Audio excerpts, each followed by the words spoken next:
What's up, y'all? This is the Talk Exchange, where we discuss topics to engage your mind. I'm Nick Thomas, and alongside me, I have Mr. Andre Hilton. Karina DeLessio and Sharice Richards couldn't be with us this week, but they will join us next time. We have a very special guest today. We do. We have the beautiful, multi-talented Miss Aria Zenwa with So us. excited about this. What's How going we doing? on? I'm good. How are you? One love. How are you? Good to see everyone. So proud to have you Thank you for being here.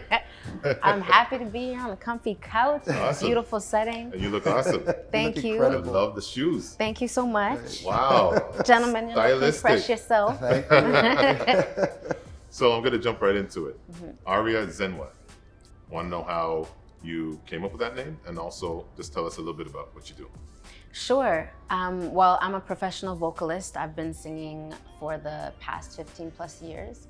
And so during that time period, a lot of people would say, oh, your voice is very melodic. And that's how Aria came to be. And Zenwa happened because I can't pinpoint when exactly it happened, but I started really getting into Zen practice. I think it was maybe around 2008.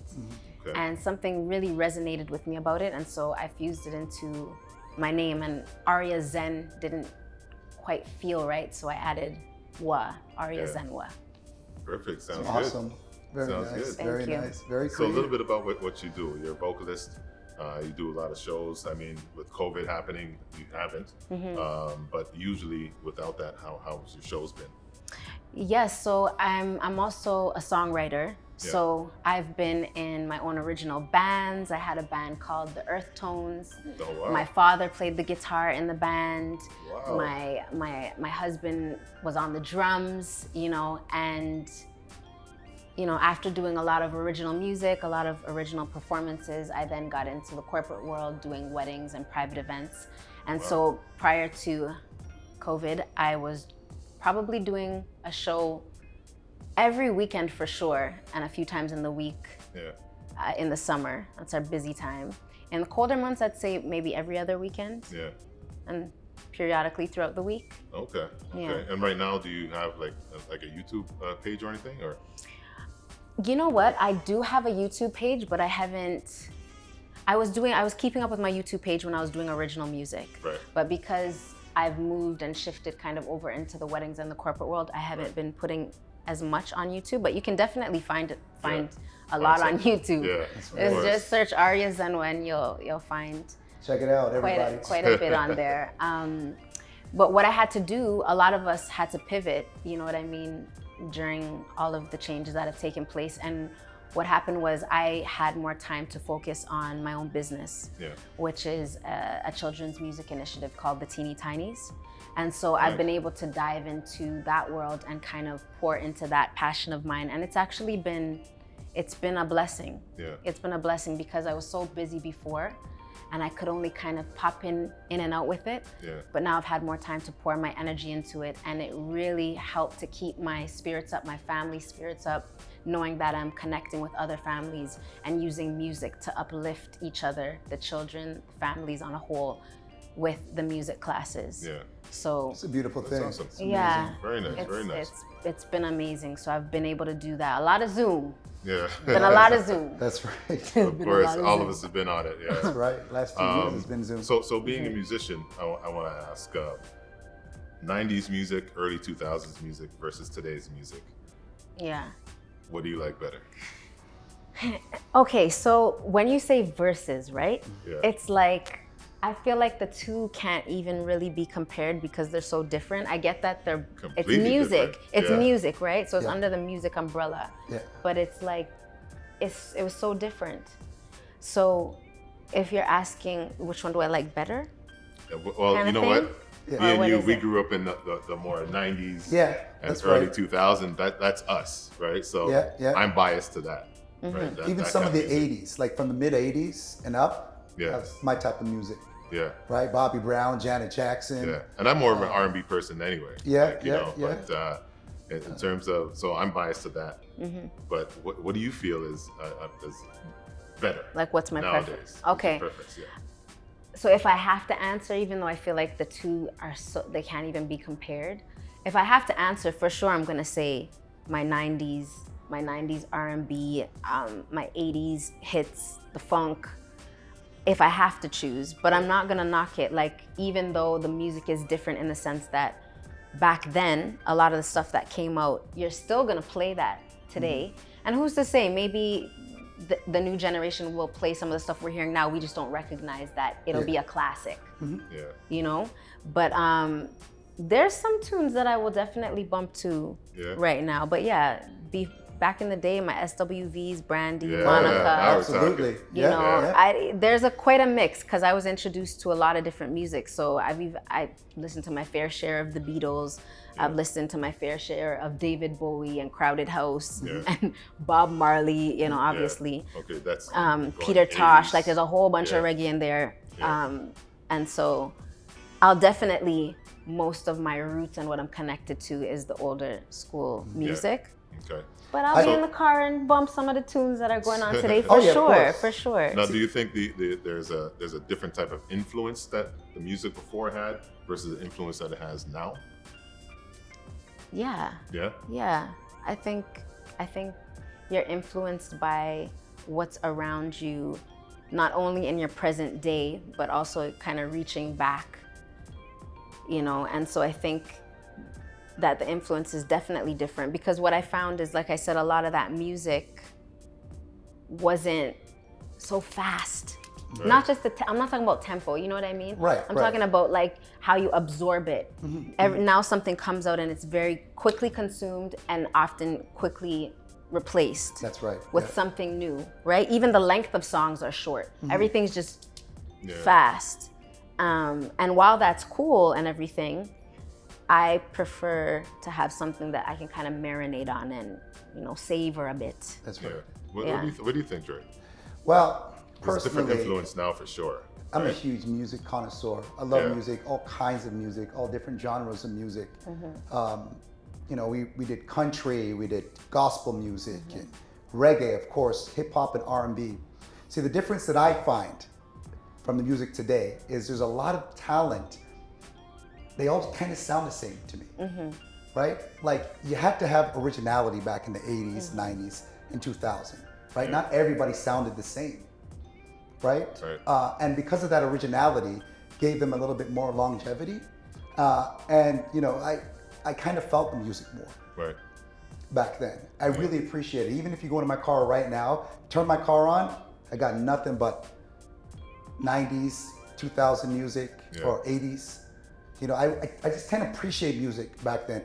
Back then, you used to have talent to sell records.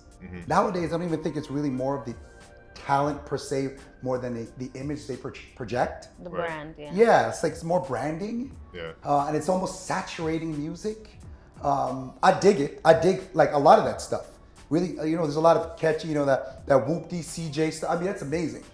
I love all that stuff, but if I had a choice, I'd go more back to the 80s, 90s, and 2000s. I think the songs had more meaning, whether it's like even hip hop or whatever. They had more meaning back in the day versus now, I think. And stories. I may be wrong. There were stories. Yeah, exactly. Like even like if I mean, going to early 2000s, even like Jay-Z and Nas and all that, like they spoke like they were MCs. Hip hop was about expression. Right? In the late 80s when Public Enemy came out, talking about social issues, NWA in the West Coast, it talked about issues that people in the hood can relate to. And that's what made it so great, right? You kind of connect with it in more ways than one, especially being colored, living in a socio-economical area, right? You kind of connect with that kind of style more because they're actually sending a message. And then there was a period when people weren't really saying anything. You know what I mean? It was just mumbo jumbo. Like, what's this guy talking about, right?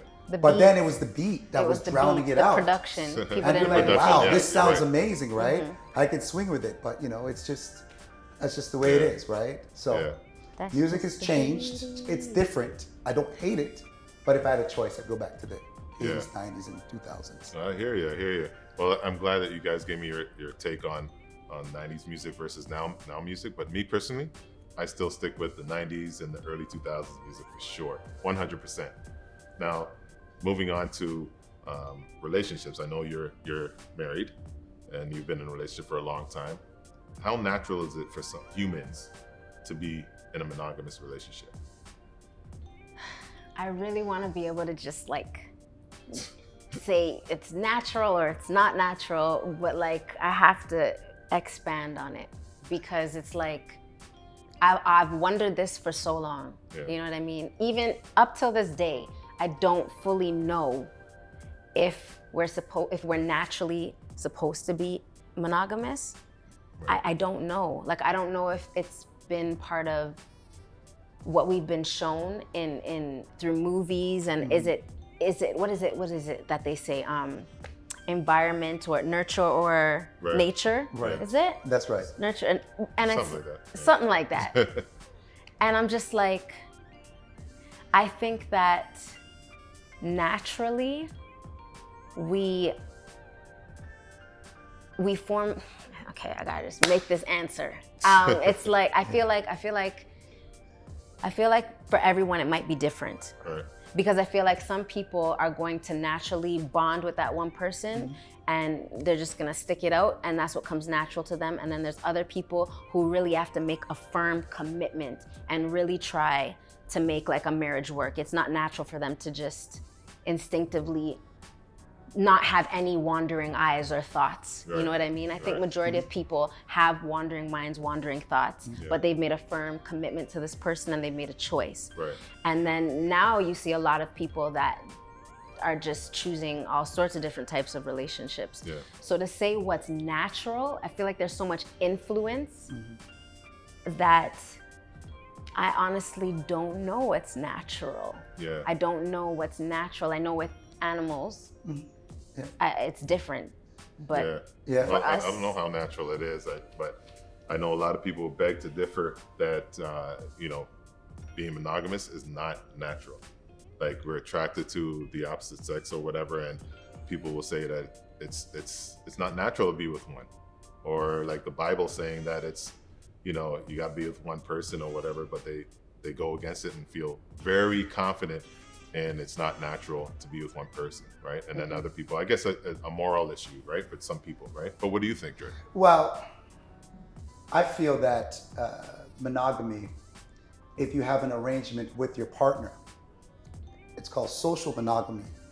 Whereas you have kids, you have a family, you both have an understanding where you can go out and have relations with other people, and you still go home and you deal with your kids, deal with your wife, but it's social monogamy, right? Some people create that. I don't know how natural that really is, but I guess that's based on the arrangement that you have with your partner, right? So in terms of being natural, I don't know. I mean, we need to procreate, right? You need to be nobody wants to be alone, right? Especially if you have kids, you're building a family. If you're building something together, it just complicates things a little bit, right? for sure, it definitely get complicating. I would think, yeah. Yeah. I mean, maybe for others, they got it ironed out. But for me, I think it would get complicated once you have children. Right. I mean, even without children, it could get very Because complicated. your priorities But change. Yeah, Right? for sure. And unless you're one of these type of people who don't really care about your kids, you become more of like this selfish type of person where you only want to fulfill your immediate need and not really thinking about the repercussions that could come along with having children and not being in their life or your significant other. Now, people fall in and out of love all the time, right? That's something different, right? Yeah, I think like jumping into what you said earlier, like just depends on who you're with, Right. right? Like some people that want an open relationship, you got to be with someone that is thinking the same way, right? You can't be with someone and you want to be in an open relationship and not be totally monogamous to that person. If it's not okay with your significant other, and that's what you want to do, then maybe Yeah. you shouldn't be with her, right? Yeah. So what do we think here? Is it natural?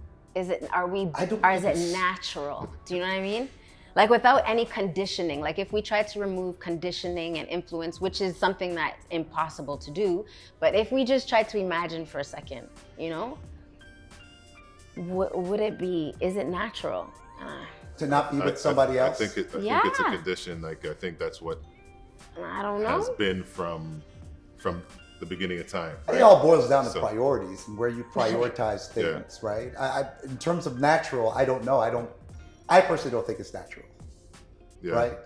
That's just my personal It's opinion. not because- natural to be monogamous. No, it's not. Yeah. If I you're agree. invested, I right? agree. If you're I invested and agree. you're starting a family and, Because it's and you're not like- building together, Yeah. I don't find it to be all that natural, right? I mean, we have urges all the time, right? Yeah. It's discipline, right? Discipline. If With you're with somebody, priorities comes discipline, yeah. right? If you're not disciplined, then it's going to compromise your Yeah. family life and your kids and stuff like that, right? Yeah. And then things are just going to kind of fall apart, Yeah. right? So it just goes to show who the person is, the individual is, right? Yeah. So Like, don't get married if you don't feel like you can do it, right? Like, there's work behind it, right? So- It's a choice. Maybe it's a choice more than being natural, perhaps. yeah. Unless you have that arrangement, right? If you have that arrangement where it's okay Yeah. for you guys to go out and have, it's almost like an interdependent relationship that you Yeah. have, and an understanding that we have kids here. We're gonna make sure that we take care of what's happening at home, and I don't really care what you do on that side, and you shouldn't really care what I do, Yeah. right? But then it complicates things. And time. Like, Yeah. let's talk about time. That's right. How are you supposed to have time? First of all, Oh, okay. you know what I'm See, saying? that's How are what you I'm supposed to talking have about. time to, you have Yeah. one, and then you have two, and three, or maybe four. Yeah. And some people probably have that down to Yeah. a science. Yeah. But But not like- everybody's gonna get the same time, right? no, So, no. And Yeah. I know for me, like, I got my bond, my children, and that to me is sacred. You know what I mean? Like, Right. that feels sacred to me. Yeah. And I'm not like, because, and I use that word very consciously, you know what I mean? It's not something that I'm not really interested in kind of messing with that sacredness, Yeah. you know what I Right. mean? Yeah. Especially like with my children in there, it just feels like, I gotta just keep Protect that and keep them in the best environment for me. And that's why I say, for everybody, it's different. So I couldn't give you a simple answer, You know like, what? Yeah, of this course. natural There's- is not there's no natural. simple- I was I like, think you Yeah. got it Yeah. spot on when you said time, because that's absolutely right. When are you gonna have time if you have two pick me I can't even watch a full movie. Right, I gotta watch exactly, it in, right? like, And there's stuff segments. going on. Like, time is everything here, Mm-hmm. right? So where are you gonna have time to develop these outside type of relationships? Some people do it, I know some people do Some it, and people some have people it get, down. God bless them, Yeah. right? So, like you said, some people have it down But to a I science. simply don't have the time for that, and it just complicates my life that much more. Yeah. You know what I mean? It just makes things more difficult. Well, you know what else has an influence on being monogamous or not? Is social media. Social media has a huge influence on the way we live our lives today, right? So how do you think, because when we grew up, we didn't have all that social media No, we stuff. You know what I mean? So how do you think that, I'll direct it to you, because we grew up with no social media stuff, and now there's everything, right? And people do so much for those likes, Right, which is absolutely. intense right now. So what do you think the influence on I social think since media the is? pandemic hit, like a couple of years ago, things just really exploded. Everybody's got these podcasts and talk shows and doing all these things online. TikTok has really, really exploded. And the pictures that you see that people post on it, I find that I'm spending a lot of time on that for my spare time, right? I'm just always on Instagram or Facebook checking out stuff. How it's impacted me in a way where I feel like I'm investing way too much time into the social media, right? But I also notice my wife doing that too as well, Yeah. right? So all that time that we're spending on looking on, likes or posting pictures or comments and all that, I could be doing something more constructive with my time. Yeah. It's not necessarily a bad thing because this is what we're doing now in this time. So Right things now, have changed Yeah. Huge. because I find that being on the social media as long as I've been on it every day just makes your time makes the day go that much shorter. Yeah. By the time you're off of it, it's like you done blaze about 4 hours on that, Yeah. right? You don't even know, like a little bit here, a little bit there, a little bit here, right? Yeah. So In terms Sure. of the effects and impact that social media has on our lives, right?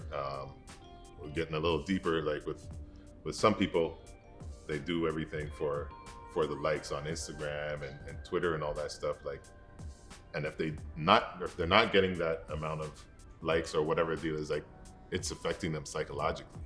You know what I mean? So, like, how do you think our people are handling that, like, right now in today's society?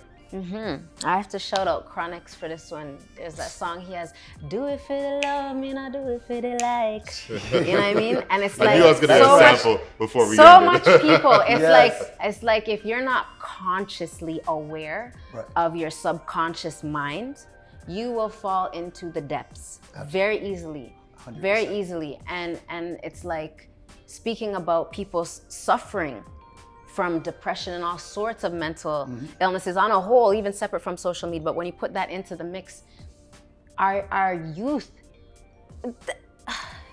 it's sad because it's not even real. The things that they're seeing, That's right. they don't even necessarily know that all these filters are squeezing people's waists and changing their face. That's not even what the people them look like. Yeah. You know what I mean? So not even just on a physical level, but it is definitely affecting how they perceive themselves That's right. physically. But then psychologically, you're always on there. You know what I Yeah. mean? Just like, do you like this? Do you like this? And I remember one time going to Afrofest before coronavirus, before all of this stuff happened. And I remember seeing a group of young girls, all in the camera, making the exact same face. It's like that. It's like, to me, I call it Instagram face, like that. Yeah, Yes, that's the right. push up lip. You know what I mean? Yeah. And it was like, just imagine how bizarre it would be to see a group of like 10 girls together, all doing the exact same face. Yeah. We were talking about music and how a lot of it sounds the same. Now you have a group of people, children, doing the exact same. You know what I Yes, mean? It's that's like right. programming. It's like, where's Yeah. the individuality? And I feel like that's really messing with people's individuality. And it has its perks, but I think that if I had to say, there's more cons to it. In my opinion, I know it's, Yeah. you know, I agree. business-wise, like I said, I run my own business. It's helped me Right. tremendously, so I'm not gonna knock it all the way. Right. But like, it's too much. Yeah. It's just too much. Right. And it it's pulls all up- the time. It puts that false narrative too. So, people will post whatever they want to post to make it look like that their life's a certain way, Yeah. right? And you believe that, and you don't And you realize believe that by just there's looking at so it, much oh my more. God, you know what I mean? Like, Yeah. person's flying here and flying there and doing this and doing that. Yeah. But in the meantime, they're miserable people, Yeah. right? So they post what they want people to believe. Yeah. And that's a damaging thing too. And Yeah. we're not connecting. No. As speaking about natural and human beings, connection is natural to us. I can say that without question. Right. Do you know what I mean? We naturally want to connect with people. Absolutely. And so when you're glued in your phone or your computer or your TV, you're not realizing that you're no longer getting the same connection when you're looking into someone's eyes. That's right. Then you're looking at a screen. You know what I Yeah, mean? yeah. It's like when they say when you read a book versus reading a book on a device, it does something different to your brain. That's right. So it's like if you're always connecting on a phone and you're not getting this, that's not cool. Like, Yeah. I'm not a doctor. I don't know the terminology to say, right. but to me, that's not okay. You need that. Like, I think it's been developmentally, you I need it. think Yeah, you do. social media has taken away from people being authentic, right? You get like a different version of who you're going to actually meet in person. You know what I mean? And 100%. Yep. yeah, it's something that's been very, very impactful on. I also society. find that even my children are not all that sociable with people in real life. Like if they're playing PlayStation and stuff and they got the headphone on, you can't get them to shut up. They talk. But when they see them face to face, they don't say nothing. Yeah. I went bike riding with my oldest son yesterday and his friend, and they never said nothing at all. And I'm like, you're riding with your friend. He goes, yeah. I go, I hear you talk all the time when you're playing PlayStation with them, but now in person, you guys do not communicate the same way, Yeah. right? It's like they're socially inept, No, and no, it's real quick. scary. Now, real quick, sorry, before we wrap up. Does that make a difference for us that really didn't grow up in that kind of social media era? versus the kids that are growing up in all that social media stuff now? Is it different for them, or is it okay for them? Like, does it work for them because they grew up in it? Yeah. Yeah. The children, I feel like you know what you know. You know what I mean? Yeah. You know what your environment teaches you. You know what's in your home. Yeah. And that's what is, so that's what's dominant right now, especially with everything we've gone through and everything forced you online.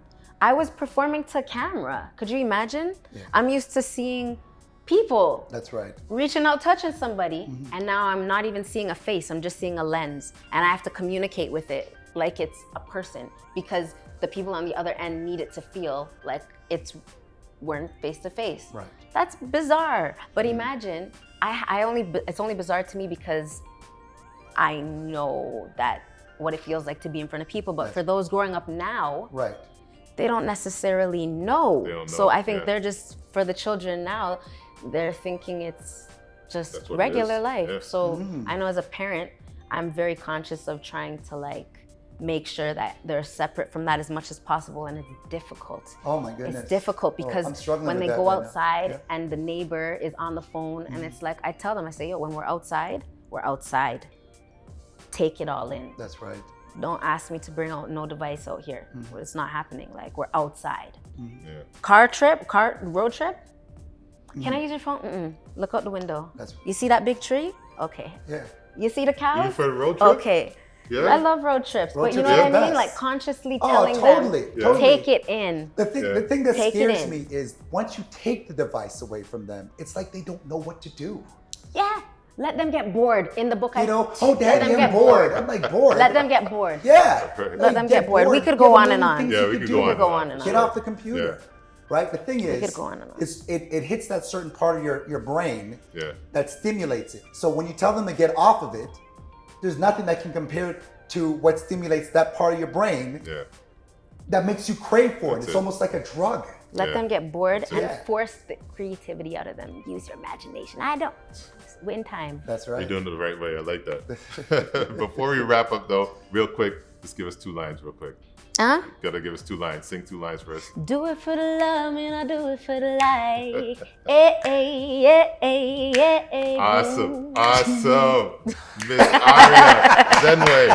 Zenwa, right? Zenwa, yes. Zenwa. Thank you Aria for Zenwa, having thank me. you. All Thank right. you so One much. love. All right. Yes, One thank love you for so sure. much for being with us. Really appreciate it. Dre, as always, a pleasure. Everybody, thank you for tuning in. Catch us next time on the Talk Exchange.